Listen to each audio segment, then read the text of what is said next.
the world was told there's a ceasefire, and the people of Israel came out of their bunkers, hiding like a rat since days, seeing the thorns of war in Israel everywhere, and relax like Iran will never do anything again because Mr. Trump said so, and we all know the world follows what America says. But you know what's strange? Iran never stopped.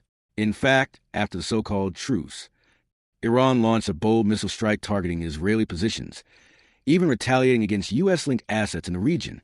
They didn't retreat. They didn't apologize. Just giving the same medicine taste to Israel. And that tells us something bigger. Iran, whether you agree with their politics or not, is now proving to the world that it will not be bullied by Western superpowers. They've looked the so-called most powerful country in the eye and refused to bow, while other nations beg for peace deals like a pussycats. Iran showed the world that fear is a choice, and they've made theirs. And now, look at Trump, the same man who once mocked Muslim nations, who openly backed Israeli offensives. He's now urging Iran to stop retaliating. Why the sudden concern? Could it be because he saw Israel bruised, shaken, embarrassed? Could it be that after watching Israel absorb direct hits, despite its Iron Dome, despite global backing, Trump is rethinking who really holds power? Or maybe, just maybe, these Western powers are starting to fear what's coming.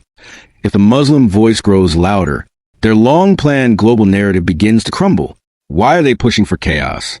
Why these endless wars? Could it be that they're desperate to prepare the world for their own Messiah, their false Messiah, the Dajjal? Oh well, the more we see manufactured wars, the more we see alliances forming on deception, the more we must ask, are we living in the countdown to deception? And if Iran or any Muslim nation dares to stand up, they're labeled dangerous, extreme, aggressive. But remember, the Quran said it clearly. They will never be pleased with you until you follow their way. Surah Al-Baqarah, verse 120. Think about it. These aren't random events. But remember this. No matter how powerful the enemy may seem, Allah can give victory through the smallest of means. He doesn't need an army. He only needs truth. And sometimes, the loudest power falls by the quietest command from the heavens. So maybe Iran isn't perfect, but today they've shown the world. We are not afraid, not of missiles, not the media, and not of America. And that alone might be the loudest sign yet that a new phase has begun. If we are unable to do anything for Palestinians or throughout the world Muslim sufferings, at least give a little charity and make tons of du'as. Subscribe Serenity by MK for more.